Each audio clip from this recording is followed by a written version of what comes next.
भारत तिब्बत सहयोग मंच वर्षों से हिमालय और उसमें भी तिब्बत, इसका संकट, समस्याएं, यहाँ पर होने वाले अत्याचार और अन्याय, इसके विरुद्ध जन जागरण का एक आंदोलन है।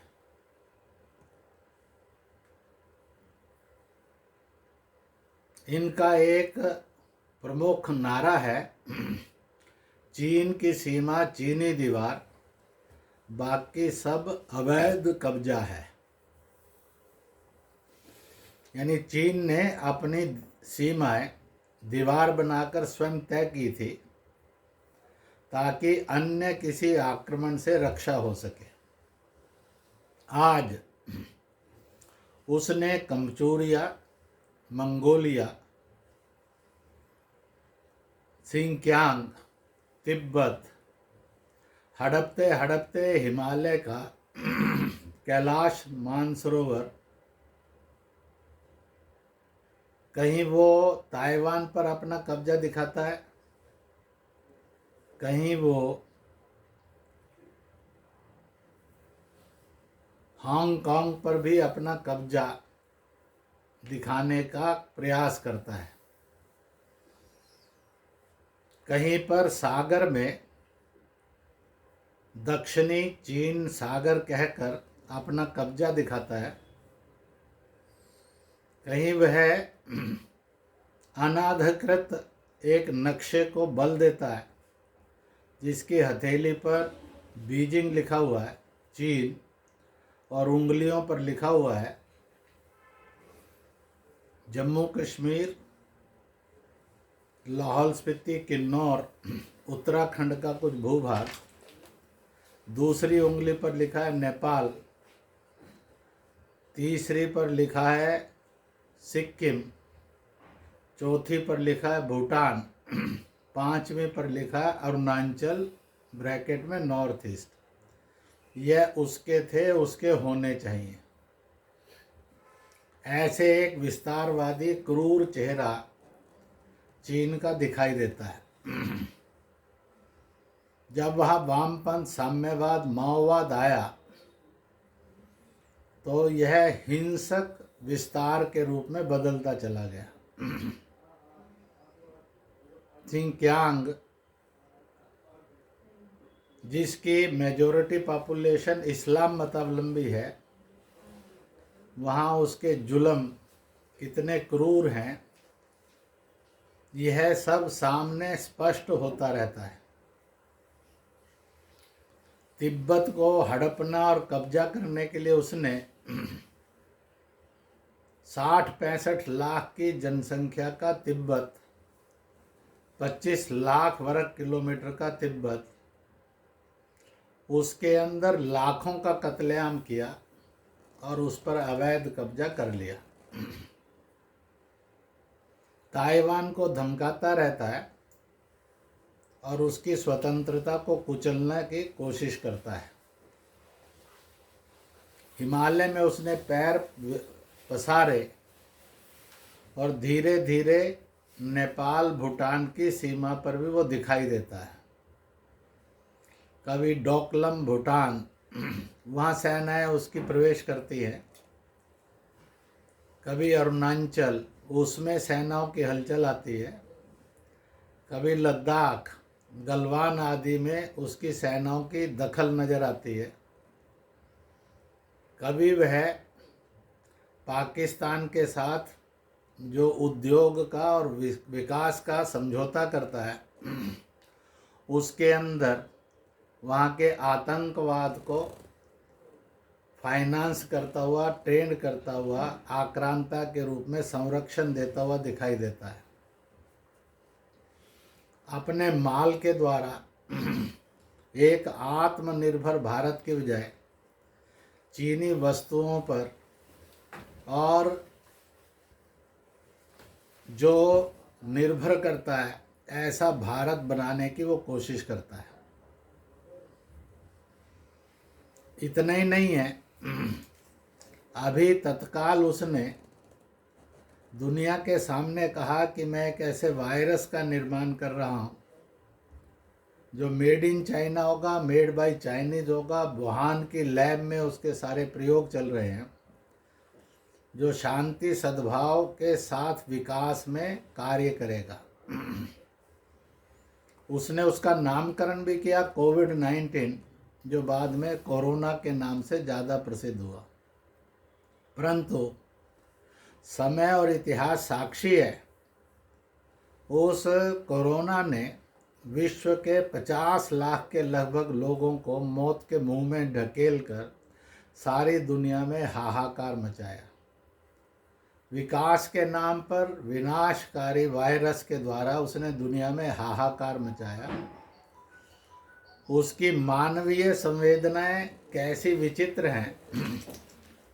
इतने बड़े मृत्यु तांडव के पर भी उसने विश्व के जन समुदाय से, लोगों से आज तक क्षमा याचना भी नहीं की कि कोशिश की थी विकासमय वायरल बने, परंतु इतना विनाशमय बना। इससे पता लगता है कि चीनी चेहरा क्रूर भी है, अमानवीय भी है, हिंसक भी है, दूसरों की स्वतंत्रता और जीवन को छीनने वाला भी है। इसलिए आज संपूर्ण हिमालय और हिमालयन देश और भूभाग पर एक ऐसा खतरा मंडरा रहा है, जो खतरा धीरे धीरे पूरे विश्व में विस्तार कर रहा है। आवश्यकता है, तिब्बत को लेकर अगर विचार करेंगे तो ध्यान में आता है, वहाँ पर पूज्य दलाई लामा जी के चयन की एक आध्यात्मिक सांस्कृतिक प्रक्रिया है। उसके अनुसार पूर्व में कुछ संकेत मिलते हैं, अगले दलाई लामा का अवतरण वह भारत में होगा, ऐसी प्रोफेसिस है। परंतु चीन ये कह रहा है कि अगले दलाई लामा की नियुक्ति वो करेगा। तिब्बत की जनता ने, भारत और विश्व के जनमत ने चीन पर दबाव बनाना चाहिए वह ऐसी हरकत नहीं करे, क्योंकि इस हरकत को कोई स्वीकार नहीं करेगा। और विश्व जनमत ने नकार देना चाहिए, पूज्य दलाई लामा जी को घोषित करने की प्रक्रिया में वो दखल ना देगा तो वह स्वीकार्य नहीं, उसका यह तानाशाही और दखल नहीं चलेगी। इसी प्रकार से कोई भी समस्या का समाधान जंग से नहीं होता है। हमने प्रथम और द्वितीय विश्व युद्ध भी देखे, बाकी भी चीज़ें देखी, परंतु सत्य ये है कि संवाद करो, बार बार संवाद करो, ना कि जंग करो, तो समाधान निकलता है।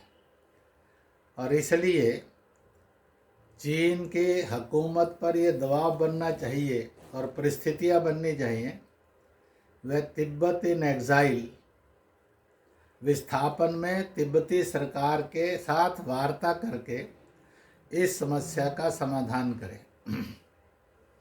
यह भी एक सत्य है, तिब्बत एक स्वतंत्र स्वायत्त देश था, है और रहना चाहिए। चीन का उस पर अवैध कब्जा है। आज से 100 साल पहले तक की पुस्तकों में चीन का जो क्षेत्रफल है, जनसंख्या है, उसमें जो तरह तरह की आव हवाएं हैं, मत पंथ हैं, उसमें जो तरह तरह की सभ्यताएं, भाषा बोलियां हैं, उसमें तिब्बत का कहीं कोई उल्लेख नहीं है। आज उस पर वो ज़बरदस्ती कब्जा बनाया हुआ है। चाहिए ये कि तिब्बत के लोग भारत में, विश्व में और तिब्बत में एक तरफ सेल्फ इमोलेशन और इसके द्वारा अपनी स्वतंत्रता का संग्राम लड़ रहे हैं, दूसरी तरफ धरने प्रदर्शन करके आवाज़ बुलंद करके शांति के मार्ग से अपने संघर्ष को बढ़ा रहे हैं। चीन ने इसकी उपेक्षा नहीं करनी चाहिए, बल्कि वार्ता से समस्या का समाधान करना चाहिए। मैं तिब्बती समुदाय को भी कहूँगा कि उन्होंने खुलकर अपनी स्वतंत्रता के आंदोलन को जो चल रहा है उसी को तेज गति से आगे बढ़ाना चाहिए। अगर वो स्वतंत्रता से कुछ भी समझौता करेंगे तो चीन ना झुकेगा, ना मानेगा, ना वार्ता करेगा। और इसलिए अपने हक को, अधिकार को शालीनता से बार बार प्रकट करना और उस ओर बढ़ना ये आवश्यक है। इसी के साथ साथ आज चीन तिब्बत के विकास के नाम पर तिब्बत की संस्कृति को भी मिटाने पर तुला है। वहाँ के फीमेल से और ज़बरदस्ती चीनी युवकों का विवाह हो ताकि आने वाली नस्ल तिब्बती ना रहकर चीनी हो जाए, इस षड्यंत्र पर भी काम करता हुआ दिखाई देता है। कैलाश मानसरोवर ना कभी चीन का था, ना है, ना होना चाहिए। इसलिए इस मूवमेंट को भी जागृत करना चाहिए कि विश्व के लोग और विशेष रूप में जो हिमालय के साथ जुड़े हुए देश हैं, उनके घर घर के अंदर वो जिस भी पूजा पत्ती के उस पूजा पत्ती में प्रतिदिन ईश्वर से यह प्रार्थना, दुआ, प्रेयर करनी चाहिए कि कैलाश मानसरोवर चीन के कब्जे से मुक्त हो, तिब्बत को उसकी आज़ादी मिले और पूरा हिमालयन क्षेत्र, एशिया और विश्व शांति के मार्ग की ओर आए। उसने इसी के साथ साथ हमेशा युद्ध की सोचना और शस्त्र बेचकर हिंसा का विस्तार करना, भूमि पर कब्जा करके अलगाववाद के रूप में गुलामी देना और वस्तुओं का निर्माण करके मंडियों पर कब्जा करना, यह मार्ग नहीं अपनाना चाहिए। स्वयं भी फले फूले और सभी फले फूले। इसलिए सर्वे भवन्तु सुखिना वसुधैव कुटुम्बकम, प्राणियों में सद्भावो, विश्व का कल्याण हो, इस मानवीय जीवन मूल्य की ओर विस्तार करना चाहिए ताकि चीन भी और चीनी भी एक सभ्य समाज के रूप में विश्व में जाने और माने जाएं। भारत तिब्बत सहयोग मंच ऐसे सब बिंदुओं को लेकर, अन्य अनेक बिंदुओं को लेकर काम कर रहा है। दक्षिणी चीनी सागर यह विश्व का जो व्यापार का सागर समुद्र मार्ग है, उसका एक इम्पोर्टेंट स्थान है जो भारत के नियंत्रण में था, इसलिए विश्व में ओपन था। चीन जब से वहाँ कब्जा करने की कोशिश कर रहा है तो यह समुद्री मार्ग का स्वायत्तता और स्वतंत्रता और इसकी सुरक्षा भी खतरे में आ पड़ी है। इसलिए चाहे हवा का मार्ग हो, चाहे जमीन का मार्ग हो, चाहे समुद्र का मार्ग हो, वह विश्व में व्यापार के लिए सबके लिए सुलभ होना ही आवश्यक है।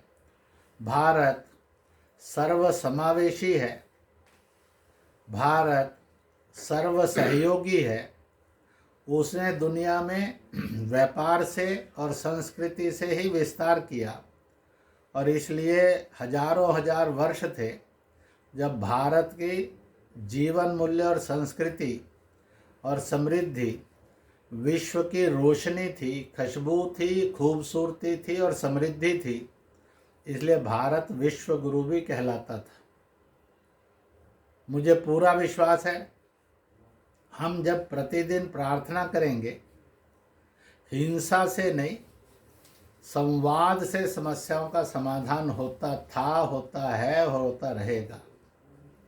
भारत तिब्बत सहयोग मंच के दिन रात के ये अथक श्रम बहुत प्रभावी रूप से विकसित होकर और इस मानवीय गुलामी की तरफ बढ़ाने वाले प्रयत्न जो चीन के हैं उनका पर्दाफाश करते हुए और विश्व में सबको अपनी स्वतंत्रता में जीने का हक मिले, दूसरे की स्वतंत्रता का कोई अपहरण नहीं करे, बल्कि हो तो उसके विकास में मदद करे, ऐसा वायुमंडल यह भारत का अध्यात्म है, यह भारत की संस्कृति है, यह भारत का मानवीय जीवन मूल्य है, यह भारत की संवैधानिकता है। और इस रूप में मैं भारत तिब्बत सहयोग मंच के ऐसे हिमालयन प्रयत्न टू सेव हिमालय, ऐसे हिमालयन प्रयत्न, तिब्बत की आज़ादी, भारत की सुरक्षा, ऐसे बड़े प्रयत्न, कैलाश मानसरोवर चीन के कब्जे से खाली हो, ऐसी प्रार्थनाएं, दुआएं और प्रेयर कि चीनी विस्तारवाद हो, आतंकवाद, माओवाद हो, अलगाववाद हो या फिर दंगे, हिंसाएं हो, इनसे मानव समूह, मानव जाति मुक्त हो, ऐसे प्रयत्न मजबूती से करते चले जाएं। वो दिन आएगा जब मिशन और मंजिल अवश्य मिलेगी। इन शुभकामनाओं के साथ और इस संकल्प के साथ सभी कार्य करें। जय भारत, जय हिमालय, जय तिब्बत।